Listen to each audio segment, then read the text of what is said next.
These are national hot rods, few restrictions about what you can and can't have on them, and very much top of the range. And the reason I say keep a very close watch on them, well, there's a lot of lads going in this that we'll be seeing in our next programme when we feature the World Hot Rod Championship. Well, as soon as the starting marshal is happy that all the cars in the different positions are around the circuit are indeed ready to go, he will drop that green flag. Well, that's one way to stop the opposition going past. I suppose Rick Lingard does a little squiggle straight into the middle of the track to establish his ground. And indeed, that number 12 puts him there. Father and son combination there, 5.23 and 5.24. Kenny and Mel Cook. So let's see how they get on. This is the man they're all chasing.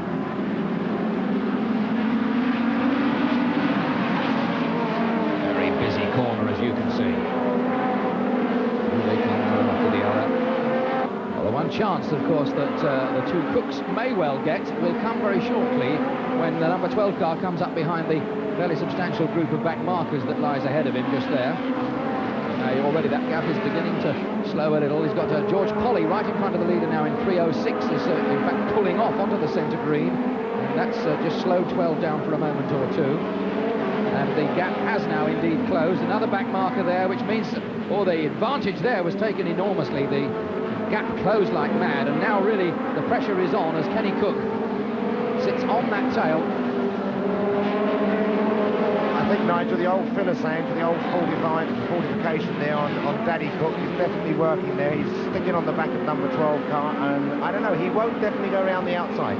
Kenny, the old man Cook there, he will never go around the outside. He'll wait for an inside light. Here he goes up the inside. No, he's shut the door on number 12, but I think if we get up to more back markers, the number 12 car, he'll go around the outside and you'll see the old man Cook dive on the inside. Well, he'll perhaps get another chance in a moment or two. Although, of course, there's no contact, he's not pushing him in any way to actually look in your mirror and see virtually the other guy's face staring at you is really quite something. So 5.23 looking for the outside, but he's not going to take it. And of course, here comes now Mel coming to join them, because obviously while the two are dicing, that tends to slow the pair of them down. And now the question's going to be here, I think, Barry, which way 12 goes. If he goes outside, he'll balk 5.23 and probably let 5.24 right them on the inside in a moment here. I don't think I'm going to say anymore, because whenever I say someone's going to do something, they do completely the opposite. So there we are. Let's look at the sheet. 18 laps of the 30 are now gone, 12 more to go, and it's going to be between these three, the way things are looking at the moment, if they don't finish up putting all of them into the fence. Number 12 then, Rick Lingard, 5.23. Kenny Cook, 5.24. Mel Cook. You can see how low these cars are to the ground. It's just a matter of a couple of inches off those front spoilers. We had a lovely shot there of it. Now Cook's chance is coming up now. I believe he will try for the inside. I've said it, but the sun there, I only hope he doesn't follow in his father's footsteps. No, the sun's going around the outside. Young Mel Cook, no, he's tucked back in tight onto that white line. Oh, number 12's getting a bit hairy now. That means to say his tyres are going off. This could be very interesting soon. He could well take the old man off with him if he spins out, and that will give Melly Cook a chance to come in and take the lead. So here we are then, 12 really under pressure now. 5.23 just sitting there. He's pretty well, I think, got into his mind that a chance is going to come in a moment or two. There's still quite a few laps left. And if he just bides his time, he'll probably get the opportunity without having to actually push it too hard and risk himself in the process. So 12 still the leader, 5.23 and 5.24. A little bit further back in the field, the others beginning to close up a little bit. We've got 3.69, Al Bora, who's moving up further back. And maybe he'll come and join them in a moment or two, and we'll have 4 of them scrapping. And number 8, Paul Grimer, is coming up as well. There's no doubt about it. The fact the 3 of them are dicing together, you'd think that'll make them go quicker, but of course when everyone's juggling for positions, indeed it slows them down a little bit. And so now we're going to have a group of 5. There they are. A group of 5. As we go into the final 5 laps, a real ding-dong now to finish this one. The big question, of course, is can number 12 really hang on? Because the pressure is enormous. Look at that. 1, 2, 3, 4, 5 in a row. I think the problem with number 12 car, he's looking in his rear view mirror and he's seeing a yellow car on the inside. He looks again and he sees another yellow car on the outside. He doesn't know really and truly where he is, but he's in the right position up the front, and let's hope in the last remaining laps he can stay there. He deserves this. So here we come then, the closing stage of this one, and just to make it a little more interesting, we've got 1, 2, 3 back markers sitting there right in front of them. There's the 3 back markers at the top of the picture, and these 5 some way have got to find a way round and sort themselves out into the bargain. Still 12, Richard Lingard, 5.23, Kenny Cook, 5.24 Melvin Cook, who indeed is under pressure himself now from 3.69 Alf Bora. And tucked in behind him, we've got Paul Grimer in number 8, and then 498 Nigel Murphy is there as well. And they've got poor old 871 is going to have to move. He does. He doesn't want to get stuck in there. He moves well and truly out of the way. He's going to let this lot come through. Just one more lap to go now. Now, is 12 going to hang on for this final lap? That's all he's got to do. Resist this pressure for one more lap. Down the back straight they come. The checkered flag is at the ready. This is it. Alf Bora's coming right up on the outside in 3.69, trying to whip around, but he's not going to make it. 12 gets there. 5.23 comes home just ahead of 5.24. 3.69 is next. And then 8 and 4.98. Wow, what a scrap, and no wonder a victory salute is in order. He resisted an enormous amount of pressure there, and all credit to him, and all credit to the cooks as well, who tried everything they knew to get by, but just couldn't succeed. That final lap really was something, wasn't it? Number 12, 5.23, trying to come up, and on the outside we've got Alf Bora in 3.69. He's trying a dash round the outside. 5.24 tries to do the same thing as well, but he just can't quite do it. Alf Bora gets boxed and checked, and there's not enough power left to get up and catch him. So there we are, over the line they go, and look at that congestion. 5.23 in fact gets second place. Third is 5.24 by about a bonnet ahead of 3.69. Let's have a quick look at the hot rods in the Sonny Howard Challenge Cup. As you know, they provided tremendous entertainment for us in the World Championship event in Ipswich, and a lot of the same drivers competing here. Not least the Grimer group, and Barry Lee, that born-again battler who's just nipped out of the commentary box for this one race. Here we go. And the rest of the field now beginning to close up on them. So it's 2.11 from 2.70. Then I think we've got 2.49 and 2.04 and 3.53. So we've got the first 5 all in a line. There they are now. That's the first 5. Up to the BRS bend they go.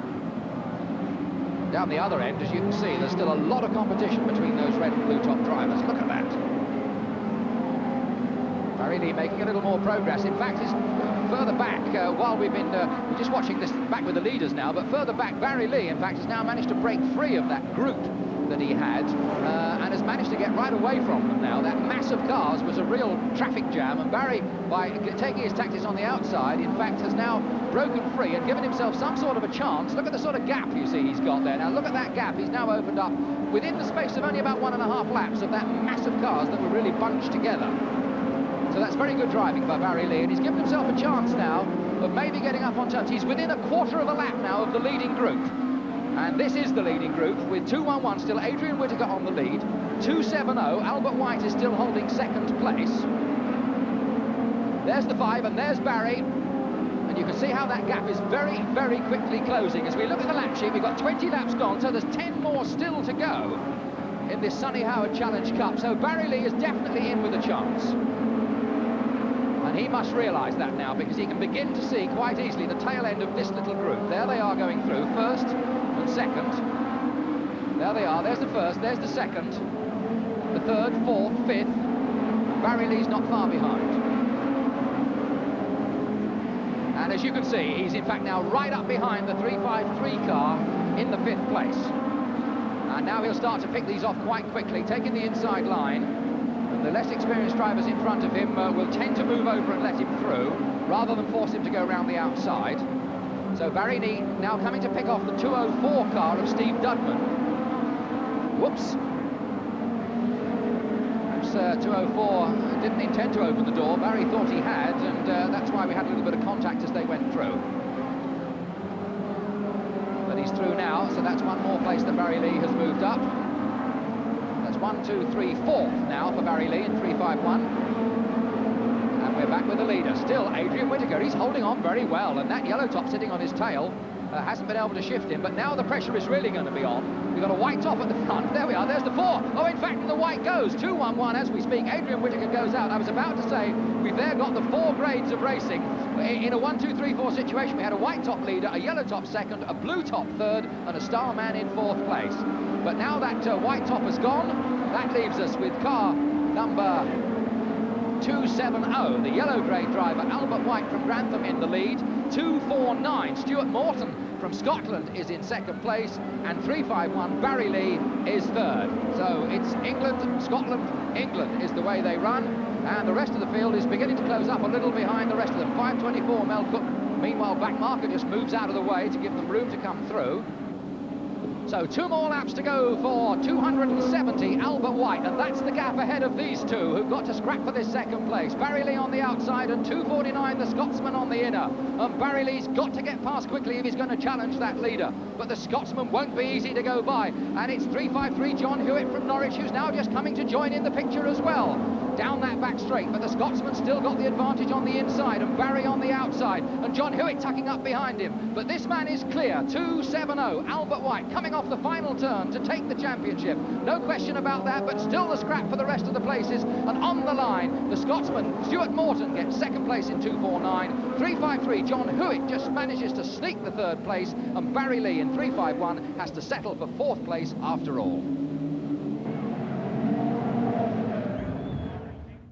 You can never discount in any event, of course, is 3:06 former world champion George Polly. An immaculate car, a very experienced driver, finished up second in the world championship just a couple of weeks ago, and he's going to be in there really trying very hard. And we go straight into the Sonny Howard Challenge Cup. 30 laps for these powerful hot rods.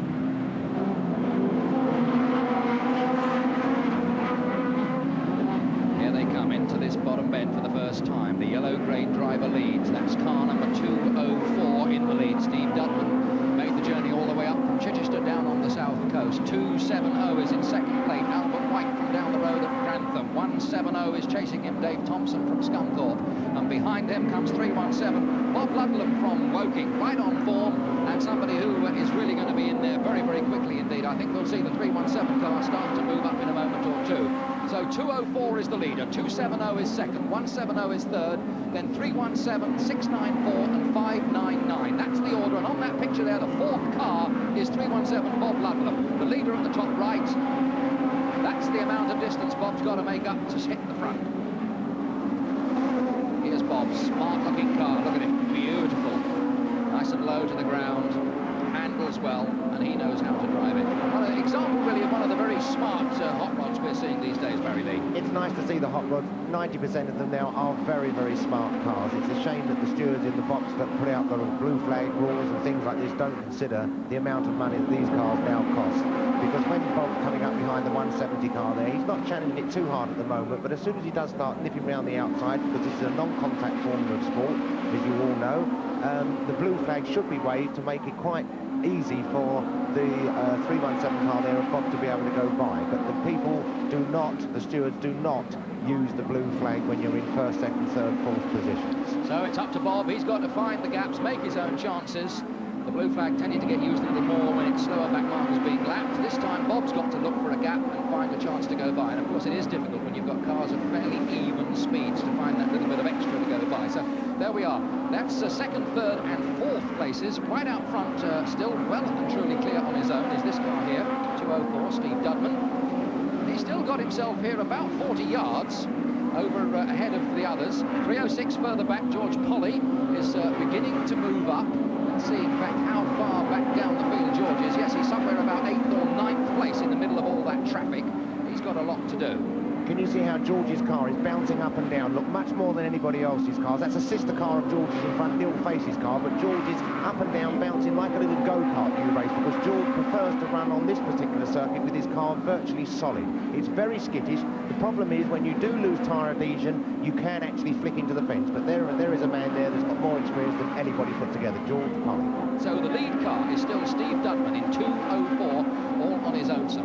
Further back in second place, we've got car number 270, Albert White, still going well there with 170 right on his tail, Dave Thompson, 317 Bob Ludlam in behind.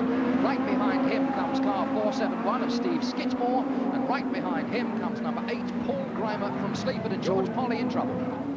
Yes, George has pulled out. He's got a problem with his car. I believe it might be a suspension failure. I'm not too sure. I can't see any smoke or anything else. So that is George out of this particular event. Let's go back to the front. 204 is still the leader, and he's even further clear now because that whole group got held up. A long gap, then we go to 471 and 8 together. 471 and 8. Paul Grimer challenging on the outside. There he is, looking for the gap on the outside, trying to move into second place with 471 Steve Skidmore hanging on. So Steve Skidmore in 4.71 and Paul Grimer in 8. And here's Grimer having a go now down the outside. Skidmore is like a mobile chicane. He is diabolical to try and overtake. You'll see him now. He'll go right on the outside of the track. He'll stop Grimer going around the outside. He'll dive back on the inside. Now Grimer's on the inside of the circuit now. He'll pull out now. He'll try and go up the outside. Here he goes. Skidmore will pull over, block him again, then come on the inside. That man should be blue flagged because Grimer has moved up 6 places to get behind him. It's proved that he's quicker, but he'll in no way get past Skidmore. This is what's killing hot rod racing. Barry should know. He's been in that hot seat many times and had these drivers doing this in front of him. Another chance there. Look how wide the 471 car indeed went there. But no signs as yet of a blue flag for him. Let's look at the lap sheets because we're coming towards the end of this. There's 27 laps gone, 3 more to go. And at the moment, it's still 2:04. Steve Dudman from Chichester, who is a long, long way clear. This yellow top driver's got an early lead, and he's really hung on to it, and the others just cannot catch him. Second and third, 4.71, really going well. Smoke coming out of the lead car. I've just spotted on 2:04, in fact, some smoke coming out as he goes at the end of the straights. Smoke means oil, oil means slippery conditions with the 2 cars charging up behind Nigel. Okay, but he doesn't have to worry. He's only got to come off this bend, back to the leader. There's the leader coming for the flag. Over the line now comes the 2nd and 3rd place men, and it's going to be that order. Paul Grimer was unsuccessful in getting by as they crossed the line there. 4.71, Steve Skidmore hangs on to his 2nd place. Now he moves over, and now Paul Grimer goes by in number 8, but it's all too late, I'm afraid. So the National Hot Rod Sonny Howard Challenge Cup goes to 2:04 Steve Dudman with 4.71 Steve Skidmore in 2nd place, and in 3rd place number 8. Let's step aside from the World Championship hunt and have a look at the National Hot Rods. This is the Sonny Howard Challenge Cup. This is also qualifying for BP Championship points, which comes to fruition in November. This is a very high quality field, but it's interesting to see how much family involvement there is here. For instance, in car number 19 is Mick Collard, the 1980 world champion. In the same race, 21-year-old Robert Collard in car number 21, his son, both from Farnborough. Then there's the Grimer clan from Sleaford, a name you might have come across in your travels, a big family haulage and storage concern. Starting at the young end of the line, 22-year-old Kevin, he's in car number 188. He's the son of Paul in car number 8. Peter in car 88 is Paul's younger brother, and their father, responsible for this distinguished line of breeding, is Tony Pop Grimer, now a great-grandfather. Nice one, Pop. Well, away go the National Hot Rods then on their warming-up lag for this annual Sonny Howard Challenge Cup. And, of course, they're also going to get themselves some all-important qualifying points in the BP event as well. Amongst the runners and riders, former world champion and very popular driver 306 George Polly. So all set now as they come off the bend that's been dusted with cement to try and soak up some of the oil that was been spilt earlier. But I think there's probably still quite a bit of the oil around the circuit, and these drivers, I think, are going to find they're going a little bit slippery in these early stages until they really get the hang of things. 280, 156 and 336 are the early leaders. A big field of hot rods here in these hot conditions. We're in for a good race here, I think. 280 then the leader. Chris Ayling from Littlehampton. Alongside him, the 156 car of Patrick Keeley. Tucked in behind him is 336 Rodney Barrett from Kings Lynn. Those three now beginning to pull away. 4th place is 599, then 693 and 55 and 188, if any of your favourites are amongst them there. So the oil doesn't seem to be causing too much of a problem for them at the moment, Barry. You just said that when 599 went completely sideways there, but it's not too much of a problem. The cement has done its job. But 599, they're going right round the outside. That is the brave thing to do. It's very bumpy on this circuit here in Ipswich. He's got to keep the motor on there to keep drive on, but that is the only way round. Good luck to him. Now he should tuck his nose in and chop the front of that car off with the 336 car. He can't do it. He's now losing. Now he'll lose about 30 places and he'll end up at the back of the field. Right. Well, it was a brave try there by the 599 car of Keith Newman trying to go around on the outside, but you see he's now paid the penalty. That was the scrap for, in fact, 3rd and 4th places. And now he's slipped way, way back. But the lead car is still 280, and in fact, he's now paid the price completely, because having got right back there and then right on the loose, he's now out of the race. So So the order now is still 280 in the lead. Chris Ayling in second place. Car number 156, Patrick Keeley. Closing right up on the second place car now is 188, young Kevin Grimer. Then we go back to 21, Robert Collard. Number 8 is Paul Grimer. Then comes 484, Phil King. And behind him, 31, 303, 55. Then Peter Grimer in 88, George Polly in 306, and Mick Collard in 19. So they're all there. Look, we've got 88 World Ex-World Champion, 306 Ex-World Champion, 19, and also an Ex-World Champion. Behind 19, you've also got Phil White, who's also an Ex-World Champion. You've got all the World Champions out there, and an Ex-World Champion telling you all about it as well. You've got four in a line of them there. There we are. There's the back two, 63 and 19, with 306 and 88 in front. So there's plenty of talent there. You said they've got nothing to lose, Nigel. You've got to make one mistake if they hit the fence. They've got about 20-odd grand to lose if they write these cars off, so they've got all to lose. 18 laps gone. Still quite a long way to go. There's young 21 Robert Collard. Paul Grimer in number 8, just behind him. Kevin Grimer just in front. 484, Phil King is there as well. There's George Polly and Peter Grimer with 55 just in front of them, Chris Whiteman. While we're watching these cars, it's still 280 and 156, but in fact 280, the leader, is now about 30 yards clear, and then there's absolutely nothing to choose between the rest of the field. Here's the leader. Now, if you see them come through in a moment, he's that 20-30 yards clear, and there's the rest of the field. 1, 2, 3, 4, 5, 6, 7, 8, all together. And he's got this lot pounding up behind him, and the pressure is really going to go on very, very shortly. So 280 is the clear leader, Chris Ayling, then 156, then 21, and young Robert Collard has just burst through there into third place in 21, and he's now right up behind 156 and challenging very hard for the second place. Like father, like son. There goes the contact. George Polly now on the outside, and Peter Grimer on the inside battling, and George suffers in the same way that we saw that 693 car earlier on. He got himself boxed on the outside. And look at the driving from young Kevin Grimer in 188, right around the outside. We've lost 156, the long-standing second-place man, Patrick Keeley. He's just pulled off. So now that leaves us with 24 laps gone in this 30-lap event. It's still 280. Chris Ayling from Littlehampton is in the lead. 21 Robert Collard is second. 188 Kevin Grimer is third. 8 Paul Grimer is next.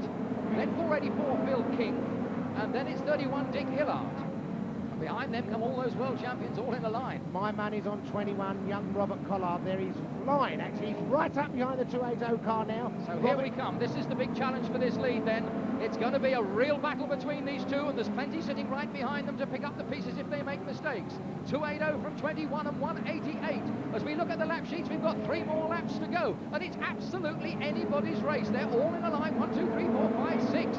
Now, what are the tactics going to be here? What would you do, Barry, if you were 21? Pray like hell, but he's going up the inside. He's got it. Robert Collard's got the drive up the inside. He's took 280 out wide. 280 will now finish about 5th. So you've got the two sons.